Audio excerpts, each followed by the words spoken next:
What's up, everybody? Welcome to a brand new episode of Part of the Problem. I'm Dave Smith. He is Robbie the Fire Bernstein. It's good to be back with you. How you doing today, Rob? Fun weekend out in Chicago. Oof. Rough Monday traveling back, but those were good shows. I had the same exact experience. Rough recovery, just traveling around. And it was a rough day of travel on Monday for me. But man, that was up there with one of the best weekends of comedy I've ever had. I think one of the best weekends me and you have ever done together. And we've done a lot of weekends at this point, but it's just really great. The Zanies clubs in Rosemont and Chicago are just two of my favorite comedy clubs in the world. I love Zanies in general. The one in Nashville is great too. I'm real excited to go down there and do that this summer. But yeah, always just have a great time in Rosemont, Chicago. And we don't do a ton of live pods anymore, but the one we did on Sunday was fun. And the only way to catch it is that will be the members only content this week. So subscribe.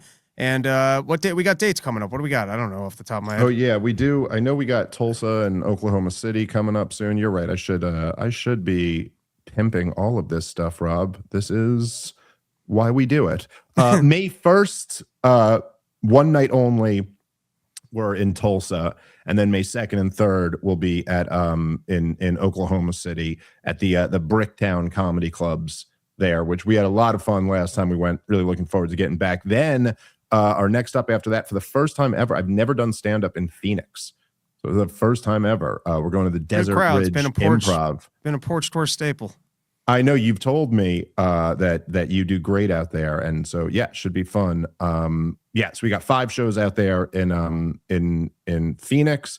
Then we just added one night only. We're doing the Parkdale Hall Theater in Toronto, Ontario, Canada. So we'll be up there. I think we did one night in Canada where we added, what's that town right over the border from Buffalo? But I haven't been to, we did it. But I haven't been to Toronto, I think, since like 2017 or something like that. So long time. And I always had fun out there. And then we got Greenwood. That's the Denver Comedy Works run after that. Then Houston, Huntsville, Alabama, Nashville, Tennessee, Fort Lauderdale, Florida, Appleton, Wisconsin, Austin, Texas, Louisville, Kentucky, Fort Worth and Dallas, San Diego. A lot of fun stuff coming up. So comicdavesmith.com for all those ticket links. Of course, me and Rob will be together on all those gigs. But yeah, really, really fun weekend. And I guess if you're keeping up with the news, some stuff we'll get into today. I don't even know what to say exactly right now, Rob. Of course, there's another round of supposed negotiations are going to happen in Islamabad, and Pakistan. Do you ever? I never know how to say Pakistan. Like that's how I always said it my whole life. Pakistan. Pakistan but anytime, works for me. But anytime like I hear like professional people talk about it, they're always like in Pakistan. I don't know. Anyway, that's like Iran is annoying. It's Iran. Who gives a shit? Yeah, I'm a firm believer in pronouncing everything with like a harsh American accent. I think that's what is beautiful about us is that we have this language. And look, I love English more than anything else because like it's the only language I speak. And I feel like it kind of won the language wars. And so we're chilling. But I do like this sounds like an insult, but I'm saying it as a compliment. One of the best things that English speaking Americans do is we take these fancy words and then we rob them of all their beauty. And we're just like, nah, this is how it is, you know? But anyway, so I remember, just watching the kind of Trump supporters, the few that are left, defending him and all this. So obviously, it was a couple weeks ago when Donald Trump had these series of crazy tweets where, there was the Easter, we're going to bring you hell. It's bridge and power plant day. And then there was the wipe a civilization off of the map, never to be seen from before. Now, some people, like I was out there being fairly critical of the president of the United States, just openly threatening horrific war crimes. I thought that was a bit, but I was assured, Rob, that Donald Trump, no, you don't understand, Dave. This is art of the deal. He's speaking the only language that these savages understand, and he knows what he's doing.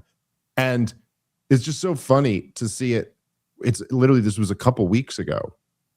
And what did all of that do? It got us right back to the same point where Donald Trump is again threatening bridge and power plant day. So they were all talking about how brilliant it was to threaten this. Okay, well, the brilliance is demonstrated that it achieved nothing, and we're right back to where we were.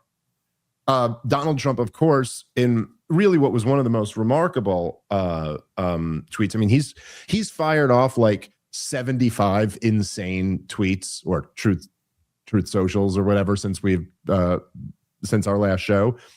But in one of the most hilarious ones over the weekend, was it on Friday, I believe, he just announced that there had been a deal and we get everything.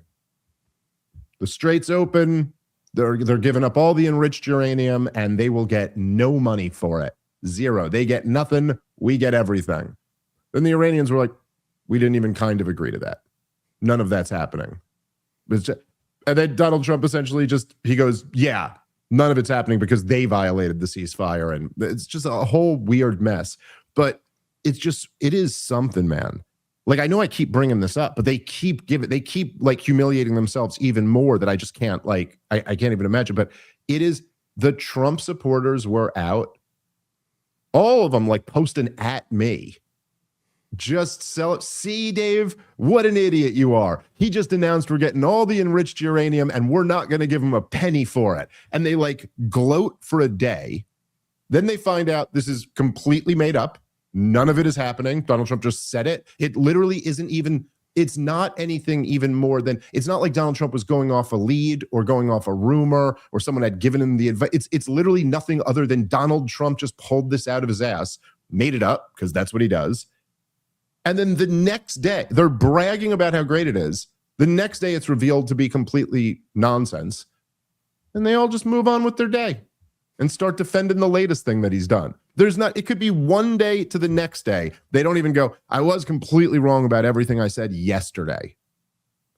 Like, Rob, like if we were completely wrong about everything we said on the last podcast and it had been demonstrated that we were wrong. Like, I don't know, take a thing we said on the last podcast. Let's just say, I don't know, a liberal government arose in Iran and the people were liberated, or we got all the enriched uranium out, or they made some grand new deal, or something happened. We would have to start the next show by being like, well, we got that one wrong. Didn't think that was likely, but it ended up. These people literally it's as if it never happened. You go out, and it's not just being wrong about something. It's attacking someone else with the thing you're wrong about. Like, you see, you dummy, you're wrong about this. Oh, my stuff was all completely wrong. Okay. You see, dummy, move on to the next thing. It's unbelievable. But yeah, Donald Trump did all of that for all of this.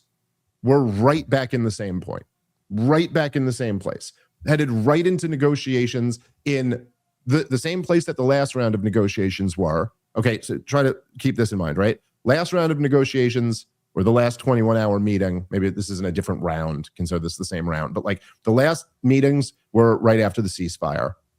The previous negotiations before that were right before the war, okay? Objectively speaking, we're right back at the table with the Iranians in a much worse position than we were before the war started. Before the war started, the Strait of Hormuz wasn't even on the table. This wasn't even an issue. It was open. That was the status quo. We were just dealing with the enriched uranium. Right now, the enriched uranium seems to be the least of it. So I don't know. That's where we are. All right, guys, let's take a moment and thank our sponsor for today's show, which is Fast Growing Trees. I love this company. I'm thrilled they're on board. Whether you live in a house or an apartment, whether you have a green thumb or you're like me and you desperately need help, Fast Growing Trees is amazing. They are America's largest and most trusted online nursery with thousands of trees and plants to choose from and experts available every day to help you plan, design, or just learn how to care for them. Why spend your whole weekend hauling plants around making a mess when you can schedule the same plants delivered to your door on your schedule? Just click, order, and grow. They make it that easy. Plus, their Alive and Thrive guarantee promises your plants arrive happy and healthy. company. This company is perfect for me because as I become an old man, I just love trees. I have a strange, just intense admiration of trees these days, but I don't know what I'm doing. I do not have a green thumb, and so this is exactly what I need. I love this company, and right now they have great deals for spring planting essentials with up to half off on select plants, and if you use my promo code problem at checkout, you'll get 20% off your first purchase. So that's an additional 20% off at fastgrowingtrees.com when you use the promo code problem at checkout. Now is the perfect time to plant. Let's grow together. Fastgrowingtrees.com, promo code problem. Offer is valid for a limited time. Terms and conditions may apply. Fastgrowingtrees.com, promo code problem. All right, let's get back into the show. Anything you want to add about or correct on that timeline or? Apparently, they can't even agree as to whether or not the next round of peace talks are going to happen. And Donald Trump both saying, but seemingly JD Vance is willing to go to Pakistan, might be going to Pakistan, but at the same time, Trump is saying, we're done with this. We're going to go back to bombing them into oblivion. And the latest is that they seized an Iranian tanker, haven't formally released what was on board the tanker. I've heard that it was a bunch of piping equipment. So, I guess we're back to who the hell knows what's going on. But it seems like both sides are willing to continue to escalate this thing. And so I guess we might just be seeing economic warfare of who wants to crack first, or one of the two sides is going to go back to bombing. And then, I guess we're going to obliterate infrastructure in Iran, and then they're going to retaliate on infrastructure in its neighboring countries. So looks like we're probably back to war. Yeah, well, they're talking. They're doing the same thing as the last round, where Donald Trump's going back to threatening bridges and power plants, and then Iran's like, okay, and they had some official statement where they go, I'd tell every single civilian to evacuate Saudi Arabia if I were you, or something like that. Like they're just hinting at like, okay, you think you can hit us like that? We're gonna hit someone like that. Now again, who knows with any of these things? Like, who knows if Donald Trump did that? Would the Iranians really respond in kind? Are they capable? It looks like they're capable of taking out some desalination plants if they want to and causing real. Would they really do that? Maybe not. Will Donald Trump really do that? I'd say at this point, probably not. I don't think, I found this is just purely my emotional reaction to it or whatever, but I found myself more worried that he meant it the first time than I do this time, which is probably wrong. You know what I mean? Like it probably actually doesn't make sense, because I mean, he was revealed to have been totally bluffing the first time, but then like in hindsight, now he's pushed to make the same bluff again. So in other words, he probably means it more this time than he did last time. It's just he didn't mean it at all last time. But I will say, it's concerning that he's back to the same bluff, because like he looked like an asshole for saying it and then it being a completely empty threat. And keep in mind, again, there's a very important part of this timeline here, at least from everything that we have, everything that's been reported on this. The best we know is that there is no indication last time that in this game of chicken that Iran swerved first. All the indications are that Trump swerved. Trump just swerved and announced we've agreed to the 10-point plan, and that kind of kicked off a diplomatic, chapter in this war. But it's like you threaten something, you don't follow through. Now you're threatening it again. This is supposed to be art of the deal to just, I don't know. All this shit where people, because of course this is Donald Trump, right? He wrote the book, Art of the Deal. This was kind of a big part of what he always ran on. It's a big part of what his lore is, that he's just the best at making deals. And that's why, forget NAFTA, rip NAFTA up and let me negotiate a new NAFTA. It'll be way, way better. By the way, that's essentially what they did, right? You know what the new NAFTA is? It's basically NAFTA. It's like, it's almost exactly the same. So like now I will say this. I did hear once, what's that lady's name? Barbara Cochran, I want to say, the one on Shark Tank. Rob, you know what I'm talking about? Real estate Barbara lady? Cochran. Okay. So I heard her one time say that Donald Trump is the best salesman she's ever met.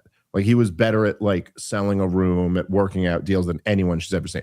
So like, I'm not even saying, it's quite possible that he is like look, he's Donald Trump. He'd be a phenomenal salesman, I'm sure, because that's what it takes to be good at sales, is to just be like totally shameless and moving straight forward, throwing haymakers. Like, it's just, he's got that style. But in terms of like working out political deals, which obviously is a very different beast than business deals, there is no evidence at all that he's good at it. Like, there's just, he never ends up getting anything. No, he gets us out of deals that were good deals. He doesn't get us into better deals. He doesn't, none of the, and you're watching it right now where he just sits here and like, he's just arguing like a drunk teenage woman or child. I guess woman and teenager are kind of oxymoronic, contradictory. But you know what I'm saying? He's just arguing like, literally, like it reminds me of like getting into an argument with your 18-year-old girlfriend when you're drunk. This, by the way, I was 18 at the time.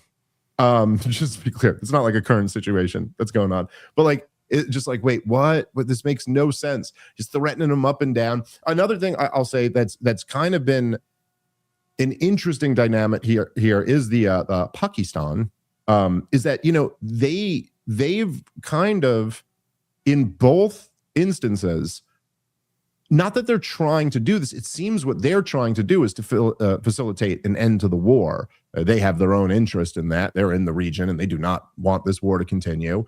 And I'm sure also they would like to be the ones who facilitated it, because that elevates their status internationally. But they've backed up the Iranians a couple of times without, like, it's not like they're trying to make Trump look bad. They're trying to get Trump to make a deal. But it's been very revealing that, so essentially there were two disputes so far, two major disputes so far in the ceasefire. The first one was that the Iranians were very clearly under the impression that this included Lebanon too. Even Vice President J.D. Vance, if you remember, Rob, on his way to the meeting, he said about that, he goes, I think this is a good faith misunderstanding. In other words, saying, oh, no, the Iranians were under the impression that this was part of the ceasefire, but it's not. But in that case, Pakistan came out and said, oh, it absolutely was part of the ceasefire. So they backed up that Iran was telling the truth about that. And then, I don't know if you saw this, Rob, but they just did the same thing on this other dispute. And the second dispute has been over whether, like, Donald Trump is saying that the ceasefire included the Strait opening, and they're violating that because the Strait isn't open, and that they've already turned away and fired on a few ships. But their response is that, well, no, the deal was we would both open the Strait. That was the ceasefire deal. And you kept your naval blockade of it. So we're keeping our blockade too. Like, that's the way it works. And Pakistan backed them up. Like, they didn't exactly back them up, but they did say something like the U.S. naval blockade is a real impediment here or something like that. So it seems like, once again, Donald Trump's, we're supposed to believe somehow, Rob, that somehow the next real level, we're limited by our low IQs, but the really smart people understand that the top level of the art of the deal, like the top level of political negotiations, is you talk out of all sides of your mouth.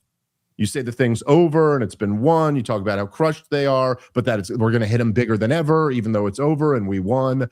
Then you threaten ungodly war crimes that brings them to the table, that then gets this, and then you just lie through your teeth about everything. You completely discredit yourself for being a good faith negotiator in the eyes of the world. Like, twice now during negotiations, you've attacked them. Another time during negotiations, you just totally lie about what they say. You violate your own agreement that you agreed to. We're supposed to believe that this is like really brilliant. This is actually what you're watching is really excellent negotiations, and try not to get too caught up on the fact that we have absolutely nothing to show for this strategy. That nothing has been produced as a result of this. And then even in the last round of negotiations, which ceasefires are odd because it's basically an intermission to war for both sides to restock and resupply. And then I guess it's a game of who's got the better cornerman to patch you up.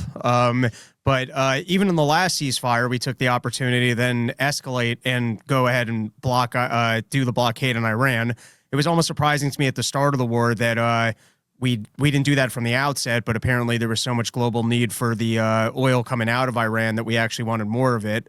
China just reached out to Saudi Arabia to say it's very important that the Strait of Hormuz gets reopened, which is essentially the way I'm reading that is that Saudi Arabia had gone back to Trump and said Iran can't just be charging this toll. And I guess now China's exerting some pressure to, hey, that's the best recourse here. I got to dig into the Iranian financial situation because I know they're starting to do secondary sanctions.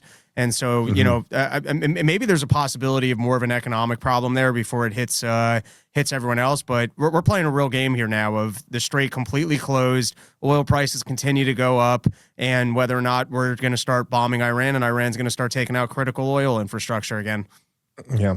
Yeah, I mean, man, let's hope it doesn't go to that path because that's really the worst. That's the worst outcome, or at least the worst, you know, foreseeable outcome. But I mean, look, we've been all over this for a few weeks now. And it's not that it was such a brilliant insight on our part or anything like that. But if you remember, like a couple weeks ago, in fact, I think you were the one who really made this point first. And then you go, well, look, I mean, the way things look right now, if Donald Trump, because he's talking like it's pretty much over, we're all done. You know, it's going to be, if anything, a couple weeks more or something, and then we're out. But you're looking at it and you go, oh, but then you're going to leave, and you're going to leave them in control of the Strait of Hormuz. So like we've been talking about, you're going to transform them into a global like power. This is crazy. How is that going to be acceptable when the goal was you start a war going, hey, this is a regime change war. We're overthrowing the regime. We're going to take it out. The people are going to rise up and take back their government. That's the plan here. And then a few weeks later, you know, it's just corpses and destruction, and you go, all right, we're leaving with that regime in power now transformed into a global power. Like, that's pretty tough to sell. And then at the time, Donald Trump's response was, we don't care about the strait. We don't need the strait. That's the rest of the world's problem. And by the way, it'd be real easy to open it up. It'll naturally just open up. Like, this was his position. And then it was kind of like, yeah, dude, but I don't know. How are you going to be able to walk away? And then essentially what's happened over the last few weeks is that political the admission has been that is the political reality. And of course, that's not acceptable. Of course they can't. So now they got this major problem. It's like the thing keeping us in the war that Donald Trump wants to get out of. The thing keeping us in it is the thing that wasn't an issue before the war started, but that he really has recognized that, look, it's what we were saying. How's that going to look for Donald Trump? You know, Joe Kent, God bless him, was out there. He had a tweet the other day where he was saying that Donald Trump should take the third way here, because essentially we're looking at like there's these two ways. We come up with a grand deal or we're back in this war. And Joe Kent goes, dude, just take option 3, which is just cut and run. You know, I mean, he didn't say that because he has to say it in language that'll, you know, proud right-wing Americans would you know, love or something like that. But by the way, dude, it's what Ronald Reagan did after the attack on our Marines in Lebanon. And it was fascinating. He wrote about this in his memoir, Ronald Reagan. Ron Paul used to bring this up back in his presidential campaign days. And so Ronald Reagan writes in his memoir, and he goes, he says, the one thing I promised that I would never do is turn tail and run. I would never be a cut and runner. You know, that's like, if I commit to it, this is America. We're going to see our things through. He goes, and then they attacked our Marines over there. And he goes, and I did just that. I just bailed. And his line was, which was a great line, is he said, it was something like, this is like 20 years ago I read this, but it was something like, he said, you know, I fundamentally underestimated the irrationality of Middle Eastern politics. You know? And like, that's almost like the strength that you need in a president. The strength, which is, you know, and this is like a lesson almost every grown man should have learned at one point, right? But like, strength isn't blowing shit up. Strength isn't going out and trying to get in a fist fight every day. You know, like, strength is like restraining yourself from your worst impulses. Strength is something like admitting, I really got this wrong. I really got this wrong, and this is going to look bad, but I got to go back on this now. And Donald Trump just doesn't have that in him. He's not that guy. And so I just really, I understand what Joe Kent's saying, but fundamentally the problem there is that then Iran controls this strait and really has been elevated in this region. Like I said, is a global power now. And he just can't, he can't stop at that. The problem is that might be the best case scenario here. Like, I don't know. It might suck for the people who have to pay a fee to cross the strait now that didn't used to, but all things being considered, all things equal, that's a lot better than killing thousands more people and maybe still not having it open. Like, there's no guarantee that if you took out every power plant in Iran, the strait is open. So I don't know. Well, we're in a tough situation. The big cause for Trump on that is that you got to sell out Israel, which he just seems unwilling to do. Yes. Yeah, no, the only way that works is if you kind of just go, hey, Israel, you're on your own here. Or knock it off. It's time to knock it off. Yeah.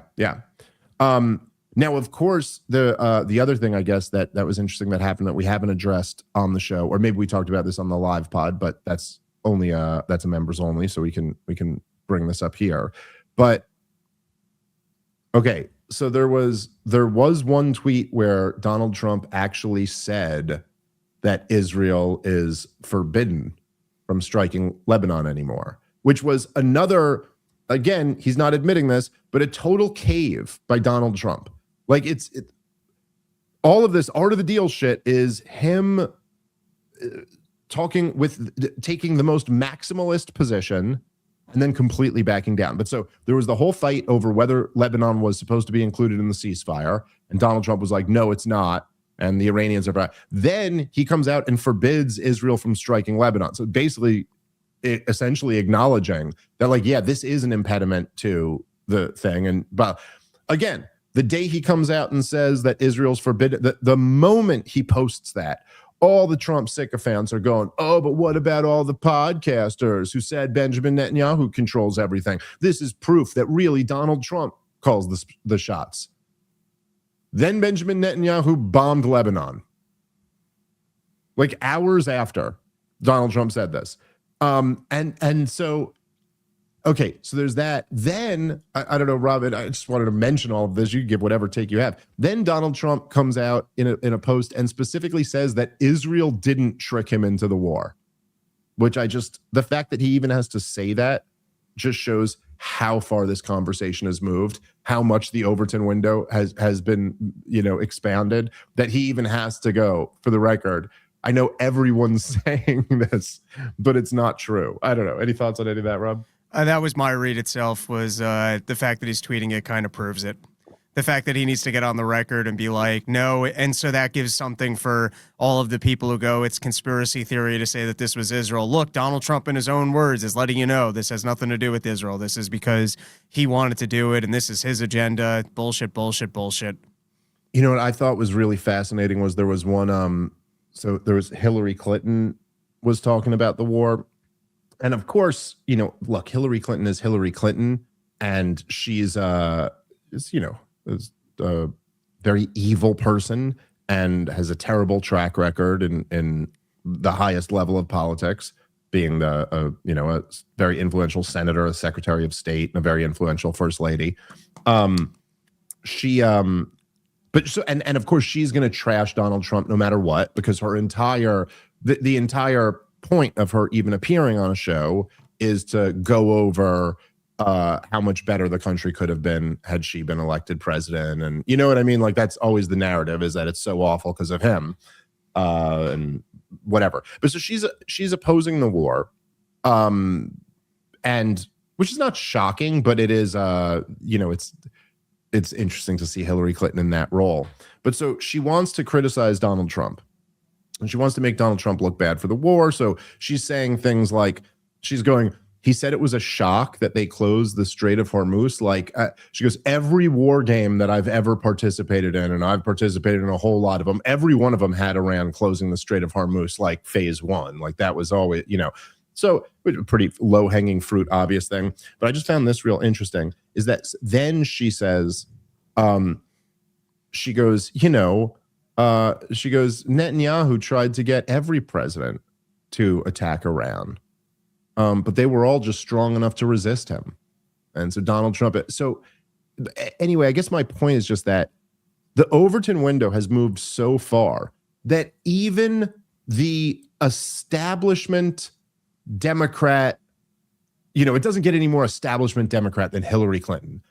Even their official talking point for criticizing Donald Trump now is that, look, we all know you have to tell the Israelis no. Like, we all know that this country's trying to get us in wars all the time, and you got to only do some of their wars. You can't do all of them. Like, it's just, that is, again, this is the type of thing that, like, just 5 years ago, if you had said something like that, you'd be like, oh, there's like, who said that? Nick Fuentes on his show?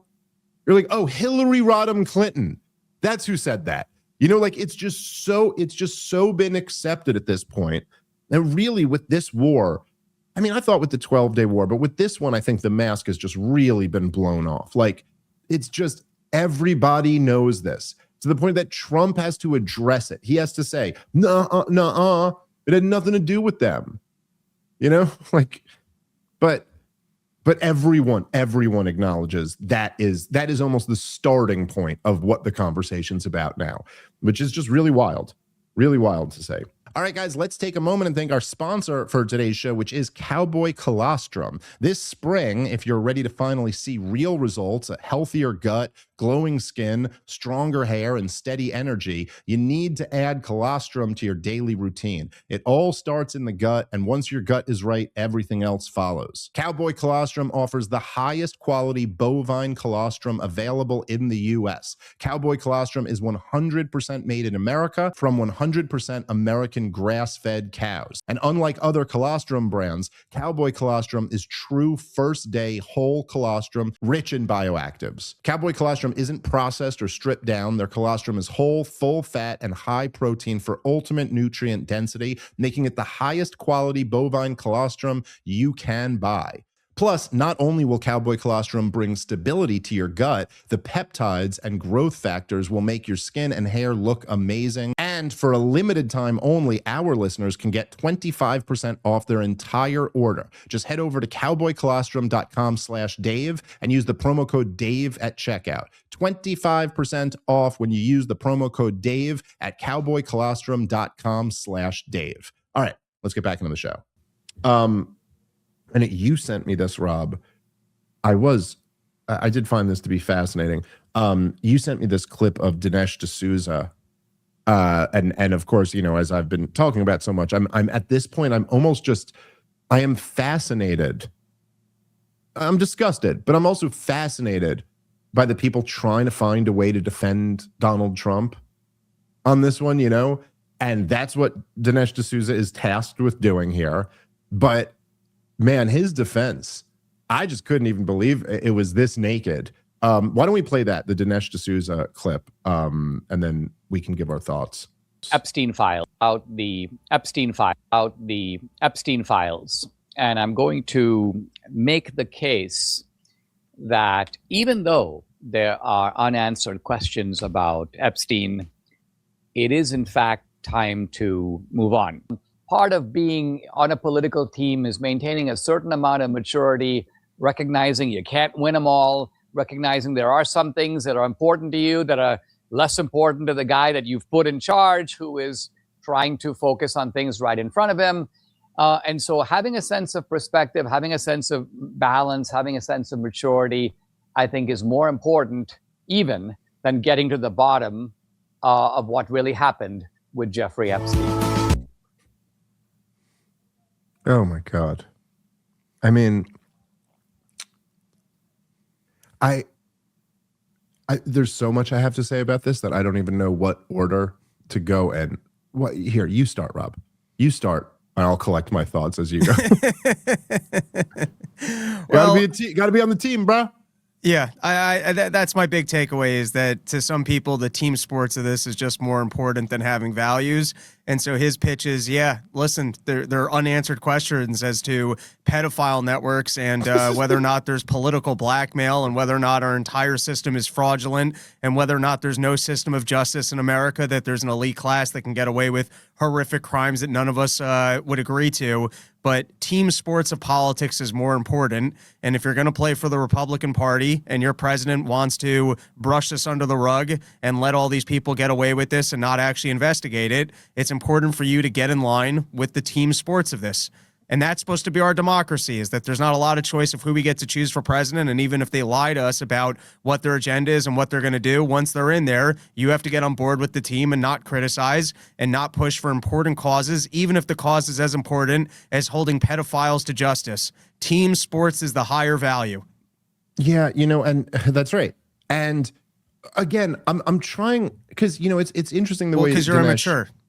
Right. The way I was literally what I was going to say. The way he phrases this, or the way he casts this, is like, look, this is the maturity that you have to have in politics. And like, okay, granted, like, look, there is something to the, broadly speaking, his point that if you're going to put a political coalition together, okay.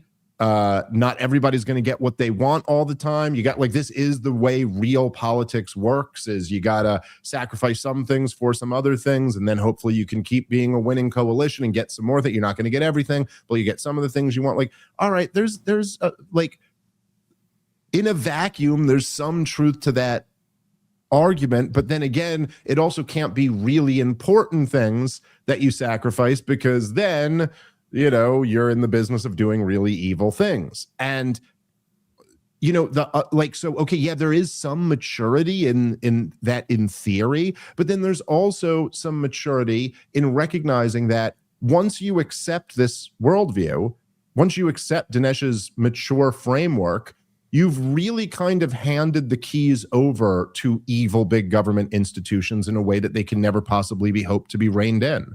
Because Rob, how easy is it to rig that game now? So all I got to do is make sure the Democrats are a little bit worse, and then you'll support the Republicans no matter what they do. In this instance, it's like what we're talking about. You might notice, Dinesh, this is why it's so pathetic. It almost hurts me as a man. It hurts me as someone who has some respect for Dinesh D'Souza to see this, because he can't even pretend to defend the actual policy, right? He goes, yeah, that sucks.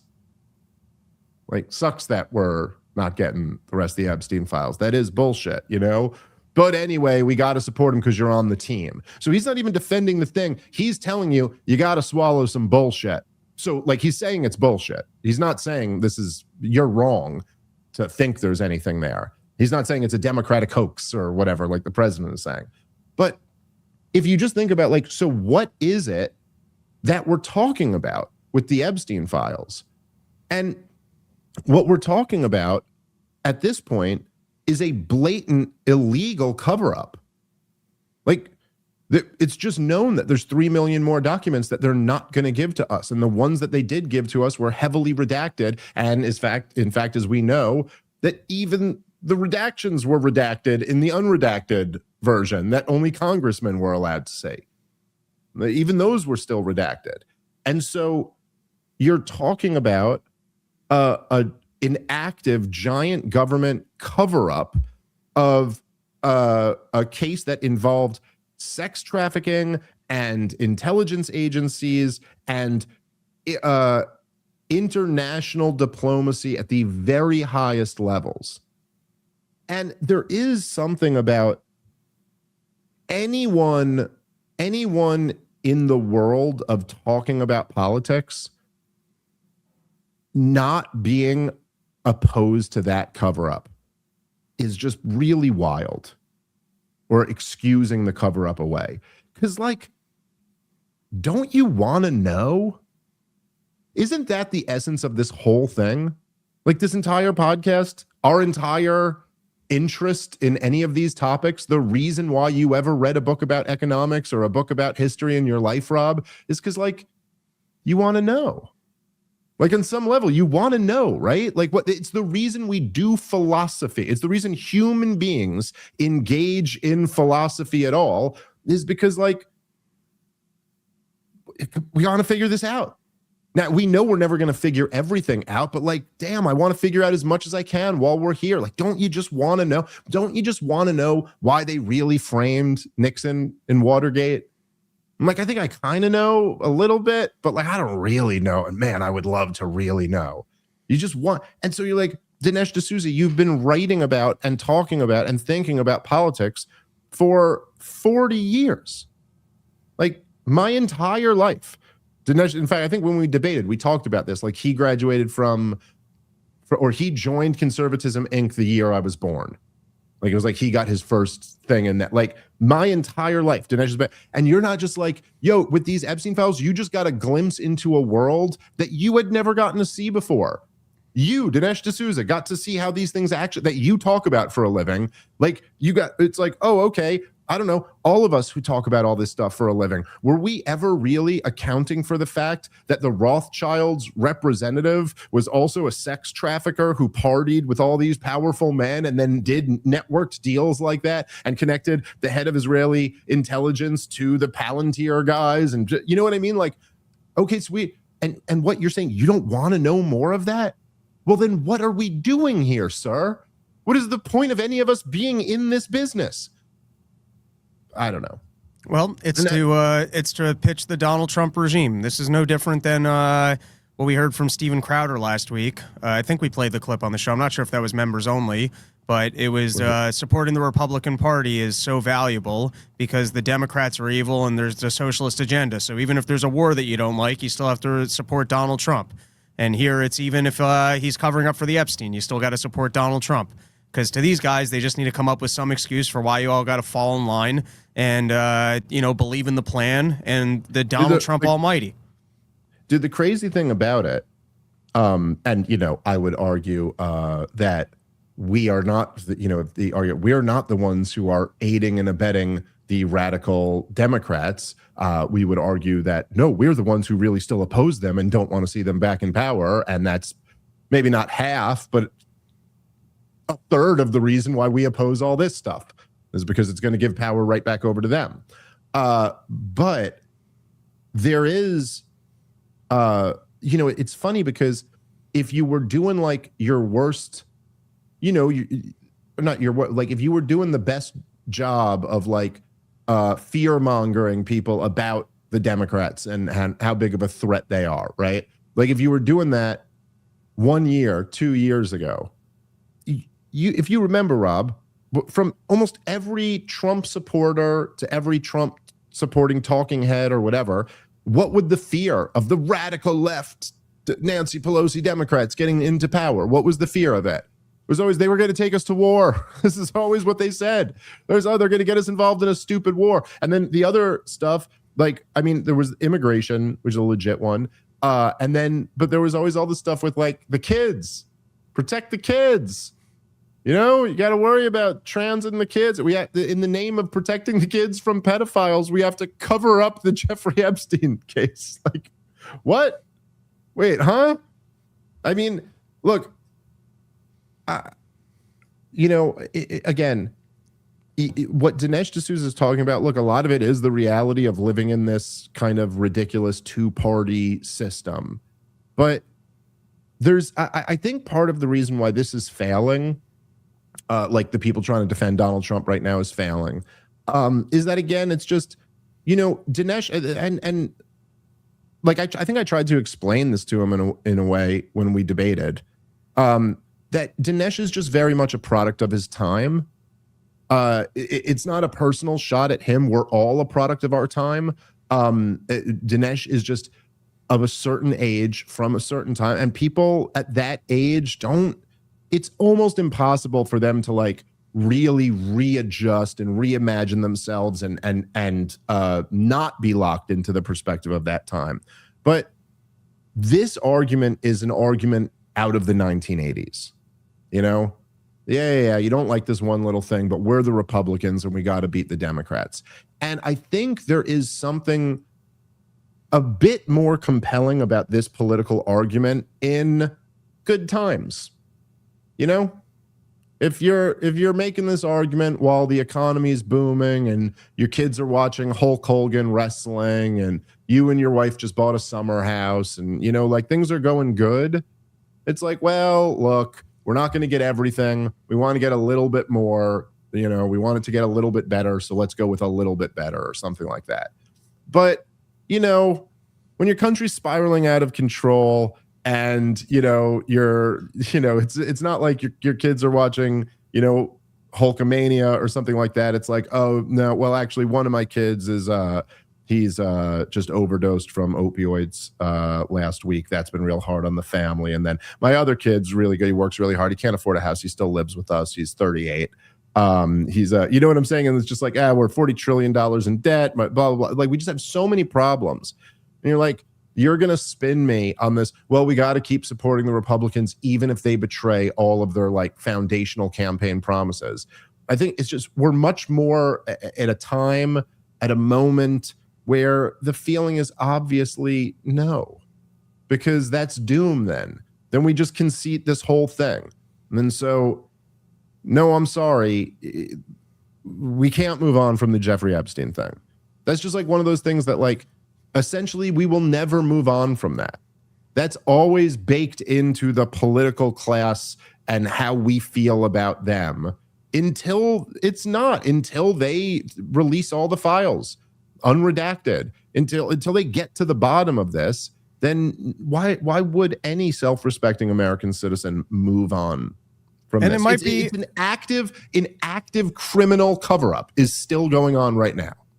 And it's one of our best opportunities to actually clean up the government, that the general population is aware, are there criminal or, private interests that are actually running our government? And that would have been purely conspiracy theory even a year or two ago. And now the general mainstream public is open to the idea, and there's a demand to fix it. And now what, you want it to continue just to have a DC criminal enterprise where, you know, specific individuals with money are able to run the show?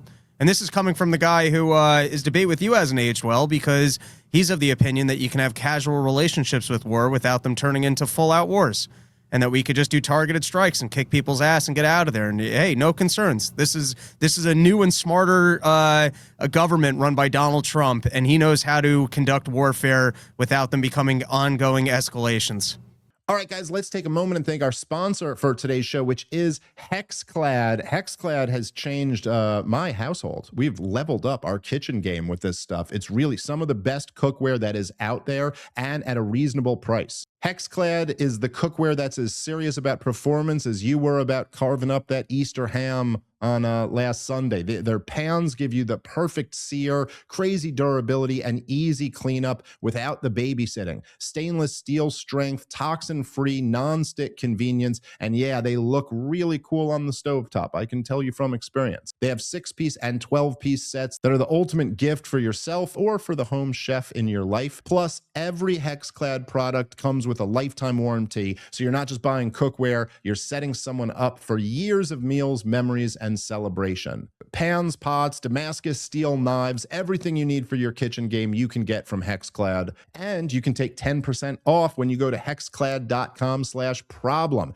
Give the gift of cookware to yourself or to someone you love. Once again, that's hexclad.com/problem for 10% off. All right, let's get back into the show. Yeah, you know, Aged well, buddy. Well, there's something about Dinesh, and I think I told him this to his face. I think I said it in a nice way, but I said, you're like the coolest member of Conservatism Inc., but like that's not saying much.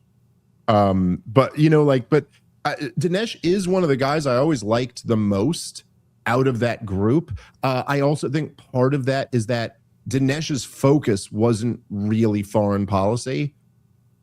He was much more like, he was just a guy who was much more focused on like domestic cultural issues and domestic political issues, and he's really good on some of those, you know. And he did have, okay, I don't think he was ever like an Austrian, but he had like certainly some like Chicago school influence on him. Like he's definitely read a few Thomas Sowell books and, you know, Milton Friedman books in his day, and so And he was always kind of a culturally conservative, and in many ways that aged well, and was correct at the time.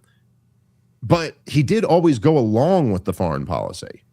He always went along with it. He always supported it, and he would write about it occasionally.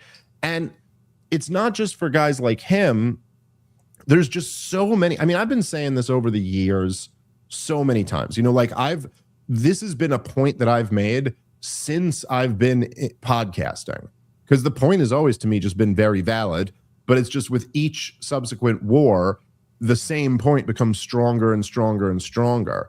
But when you sit there and you watch these people, you know, there's this whole kind of like political pundit class where it's a whole industry. It's a very lucrative industry for the people at the top of it. It's very competitive and hard to get to the top, but people make a lot of money off of talking about politics. And so within that world, there are the hawks, and many of them have been writing and doing shows and stuff for decades. And so you got all these people who have a track record of, like, they cheerled the war in Iraq, they cheerled the war in Afghanistan. You know, they supported toppling Gaddafi in Libya or toppling Assad in Syria, and they supported backing the Saudis in Yemen, and they supported backing Zelensky in Ukraine, and they supported backing Israel in Gaza. And then you zoom out and you're like, every last one of these things was just, everything I just named was a just pure human catastrophe. There's really no argument in hindsight. And then they still find themselves supporting the next one with certainty, demonizing the people who are against the wars. It's truly a fascinating thing to observe. Like, the nerve of you, you know, and even half of them will admit that they got all the other ones wrong, you know, but they still advocate. And I just wonder, because I try to imagine, and with Dinesh D'Souza particularly, I try to imagine, like there's people like, I could be wrong. I don't have a magic insight into anyone's heart and mind, but I don't believe Ben Shapiro. I don't believe Douglas Murray. I don't think they really believe the things they're saying. I think they will lie to your face. You know what I mean? Like, I don't think these are people who are lying on behalf of an agenda, which is not this country, by the way. But with Dinesh, I kind of imagine like that he's a sincere guy. Maybe I've got this wrong. Maybe I got it wrong about those guys. Maybe I got it wrong about Dinesh. I don't know. That's the vibe I get. But so you just wonder, is Dinesh, imagining in the world where Dinesh is a good faith actor, assuming I'm right about that, you imagine so you're like, look, dude, I know the last 7 wars I supported were all disasters, but let me tell you something. Different guy, different country, we're cooking this time. This time it's going to really work out. And then just as you spend 8 weeks watching it become a complete disaster again, is there no part of you? Like, is there no part of you that goes like, shit, like, damn, I got it wrong again. Fuck, I'm going to have to be apologizing for this in a decade. Like, is there no, and it's fascinating to me to see the absence of that. Like, if they weren't all just liars, wouldn't we expect to be seeing more of them just like defect and go, all right, you know what? Actually, I was wrong. I was wrong about this. We're going over here now. You think it would, but it seems to have almost no impact on anyone. It's very strange to me, Rob. I don't know. What do you think? Well, I guess the current climate has really shown who some of the slightly more honest voices are. That, like, even an Alex Jones, who was trying to defend Donald Trump for the full first year, finally folded on the Iran war, and kind of copped to the fact that he was holding out, I think, hope was his way of saying that he was still pitching the regime the whole way. But, you know, I think anyone that's still just absolutely still a Trump loyalist has displayed that they have zero honesty or credibility. Yeah, you know, as somebody, I mean, I must be, and this is something that the MAGA people, you know, hit me for, but I don't really care. But it's true. I'm probably the furthest thing from a Trump loyalist who ever voted for Trump. I was like one of his sharpest critics in his first term, and I gotta say, I mean, I don't know if someone wants to put up an argument, but I think I was right about every single criticism I had back then, and I think I was right in the stuff I defended him on back then. But of the, things changed and my audience grew over the years. And like of the people who supported Donald Trump in 24, I think, I don't know. Maybe I'm wrong about this, Rob, but I think I was one of the first, like, and hardest defectors, from, like I came out since last summer. I've been on, he should be impeached and removed. And I apologize for voting for him has been my position since then. And I got to say, it was a little bit, I remember when I first did it, and I actually, me and you have talked about this off air. I don't think I ever shared this information on air, but so I was going on Breaking Points, and it was right after he had launched the 12-day war. I can't remember exactly where we were into it. It might have even been before we dropped the Bunker Busters, but it was when he had backed Israel launching the war. And I went and I knew, like, it was like 2 days before I had booked Breaking Points in the morning, and then they had launched the war. And so I knew I was going to go really hard against them. But I texted both Tucker and Rogan just to like give them a heads up. Like I wasn't asking, I was just letting them know, you know what I mean? But I was just like, I wanted to like tell them and kind of gauge their reaction. But I was like, I'm wiping my hands of this whole thing and I'm going as hard as I can against this administration now, and like I think both of them were like just fine with it. They didn't have a problem. It was like they understood where I was coming from and they know what I'm about and they knew that this was my red line. So yeah, I'm not going to support launching wars of choice on behalf of foreign countries now because the orange guy does it. Even if we all did vote for him this time, I'm still me. And so anyway, I was just thinking about that. I haven't actually thought about this at all. This is all just like thinking out loud, but like there was something about like, it was a weird feeling where it was kind of like me and a bunch of my friends, we all did a thing together. We were all like, hey, we're supporting Trump this time. And then I was the first one, like it felt like to be like, no, I'm going over here. And then there was just this weird in between time where like, I think as far as the issues go, there's no question that, look, Tucker or Alex Jones or Candace Owens or any of these guys, they would have agreed with me at the time. They would have all been against the 12-day war, I'm sure.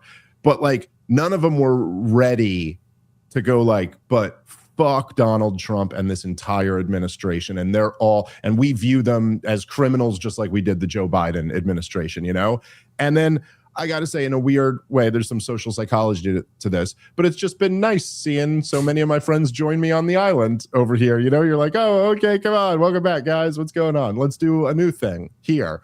But it is amazing at this point. I haven't watched the whole episode yet, but I was just watching a little bit of Buckley and Tucker sitting down. Buckley's Tucker's brother, who's a legendary Twitter follow, by the way, just excellent. But he's great. And they're already talking like, I haven't seen the whole thing yet, but they're already like the conversation is over like, man, how much blood is on our hands. Like they're almost having the conversation of they're like, Jesus, man, when we meet our maker, we are going to have to explain that we openly supported Donald Trump in 2024. And it's just like, it's just crazy that it's gone this far. And I've never, again, I know we've made this point before, I have never witnessed anything like it in my lifetime. And I've been paying attention to politics for a couple decades now, and I've been alive for a couple more than that. And there's just never been anything, Rob. You could not find a comparison. You name me the American president who all of his, or not all, I don't want to be hyperbolic, but literally an American president who so many of his most influential supporters have turned on him in a little over a year. Like, that's just truly unprecedented.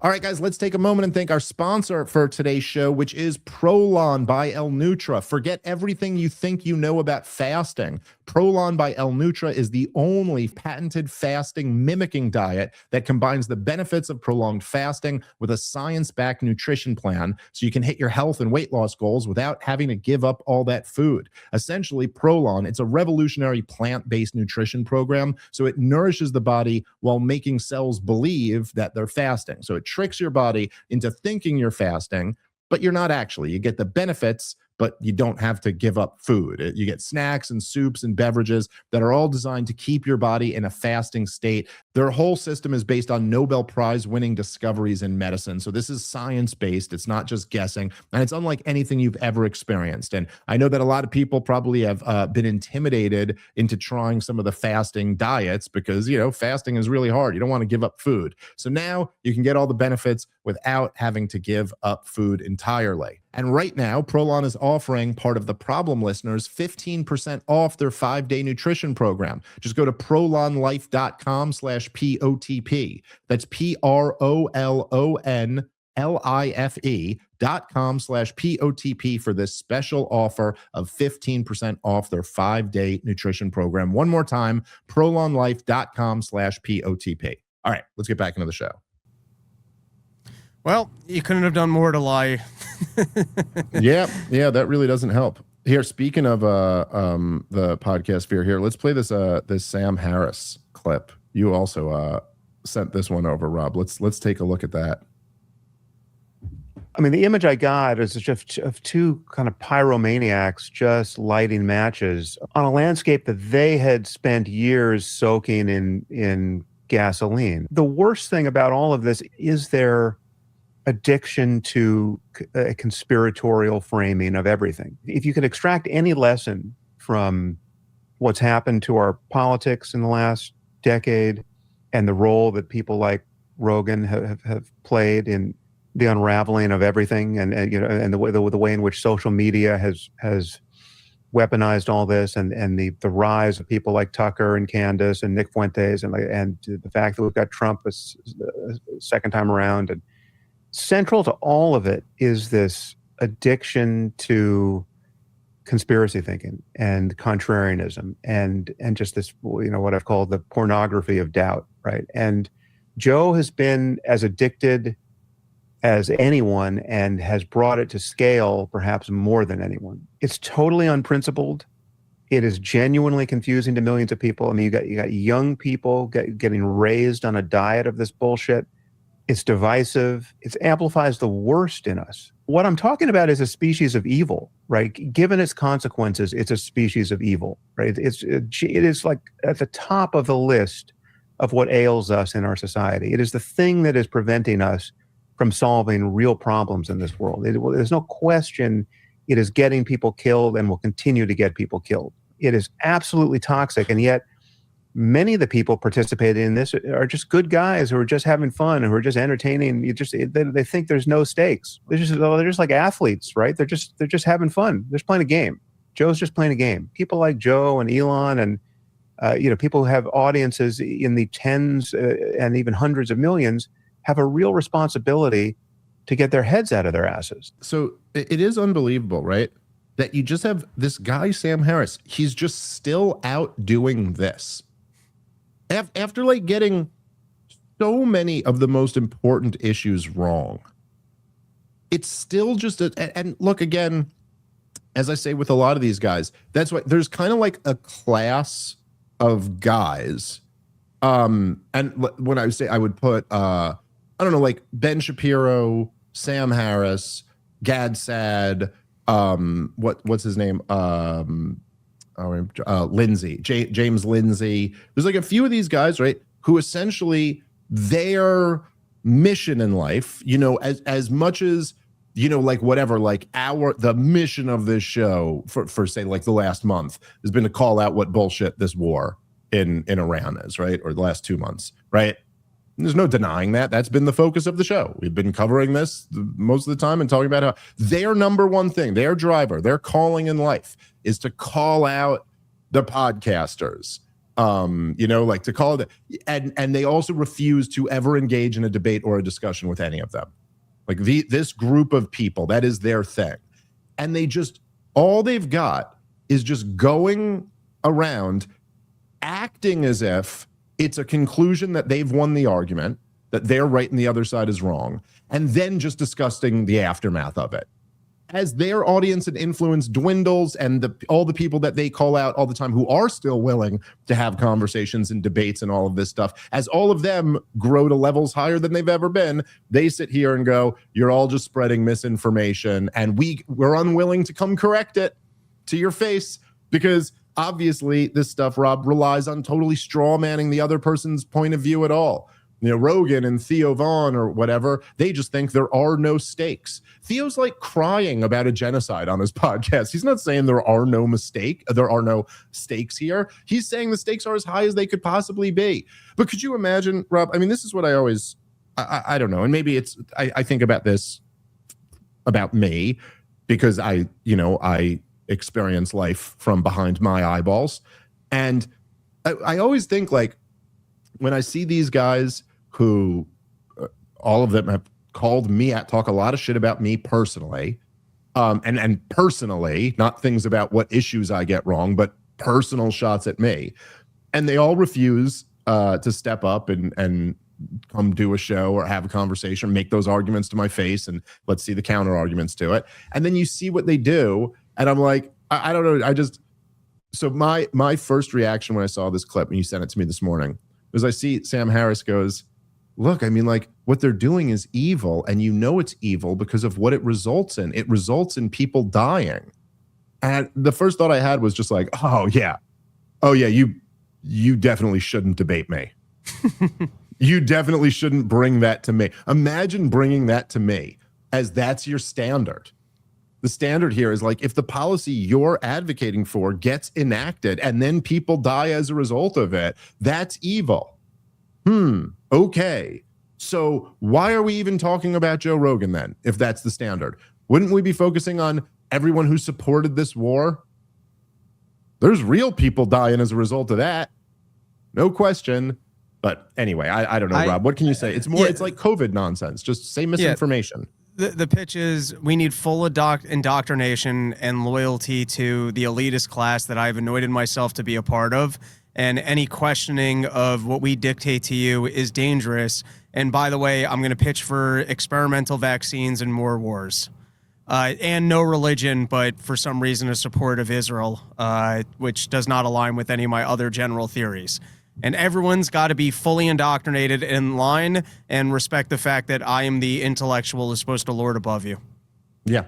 No, that's Sam Harris. There is no such thing as God, but he did give the land to Netanyahu.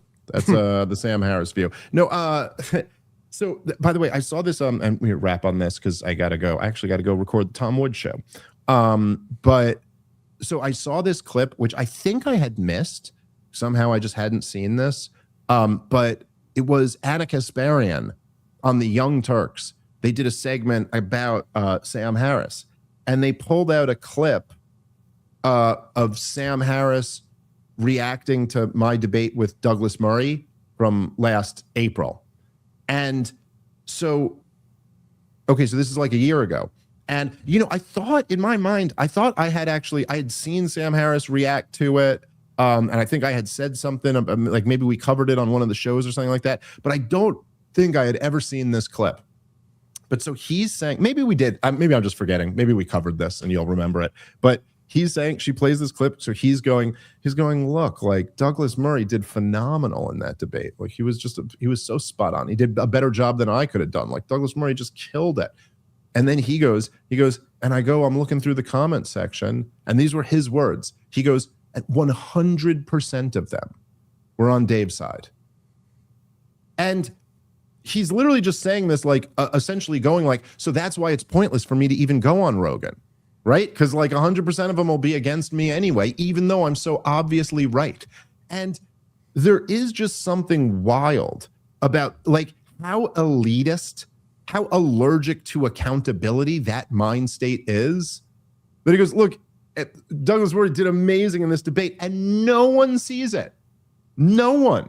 0% of the comments are agreeing with me. And then you actually look at what he did, and you're like, wait, but where's the part where he like tore apart my argument? No, he didn't. He just said, you're not an expert. You've never been. He just tried to obfuscate. But it's like, that's all Sam Harris wants to do too.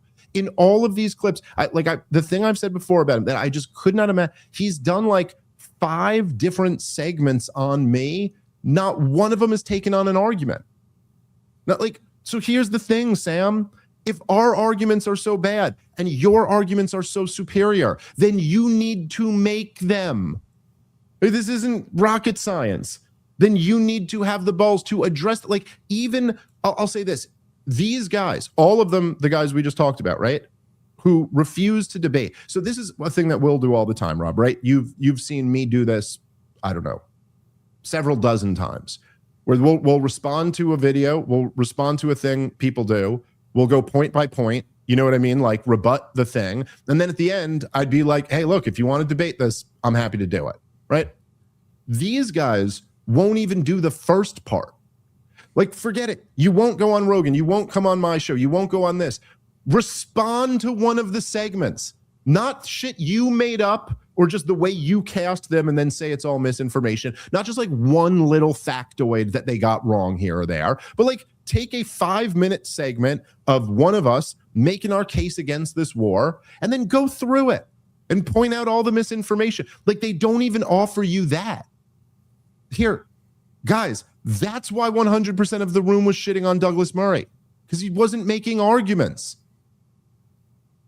It's wild to watch them all go down. The argument people all go down in flames because they're allergic to making arguments. All right, we got to we got to wrap on that. I'm sorry, Rob. Go ahead, real quick. Yeah, I'm taking submissions for porches at the firetix.com, TIX.com. If you got a porch for me, lawn, you can fill out the form over there. Going to start lining stuff up. Confirm the first gig, which is going to be out at Grove 34 in Astoria. It's in May. You can find that date at robbernsteincomedy.com. And then, of course, check out the Run Your Mouth podcast, and I got some new sketches coming out, so go check out my channel. Hell yeah. All right, see you guys tomorrow. Peace.